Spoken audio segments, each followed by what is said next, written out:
আসসালামু আলাইকুম। আমি মোহাম্মদ মনোয়ারুল ইসলাম, ওয়ালটন প্লাজা নাগেশ্বরী শাখায় ম্যানেজার হিসেবে কর্মরত আছি।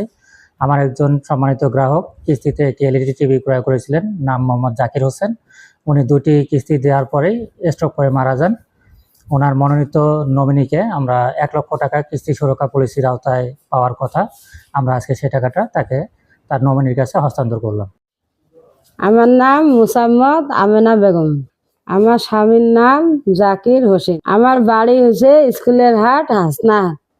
আমার স্বামী ওয়ালটন হাতে একটা টিভি নিয়েছে কিস্তিতে। আমার স্বামী দুইটি কিস্তির পর আমার স্বামী মারা গেছে। আমি আমার অফিসে যা করছি, আমার স্বামী মারা গেছে, আর আমি কিস্তি চলবার পাবো না। অফিস হাতে আমার বাসায় লোক অফিসের গেছি, যা বাসায় দেখিয়ে এসছি। অফিসের আমার বাসায় যা বাড়িতে দেখিয়ে আমাকে ডাকিয়ে এসছি। আমি অফিস আসছি, অফিসের করলো আর কিস্তি নেওয়া লাগবেন নাই, মাফ হয়ে গেল। আমি অফিস আসছি, 1,00,000 টাকা দিল, এই উপলক্ষে আমাকে দিল। আমার বাচ্চাটা বলান করে বাচ্চাটা মানুষ করবো। আমাকে 1,00,000 টাকা দিল ওয়ালটন কোম্পানির হাতে, এটা ধন্যবাদ।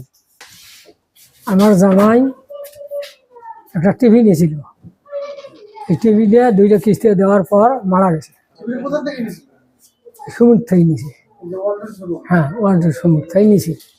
এখন আমার একটা নাতি আছে, এই নাতি নাবালক নাতি, এখন টাকা ঢুকে ওটা মাফ হয়ে গেছে, টিভির ইয়েটা মাফ হয়ে গেছে।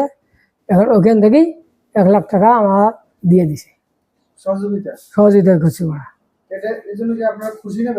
খুশি। ওয়ালটন কোম্পানিতে ধন্যবাদ।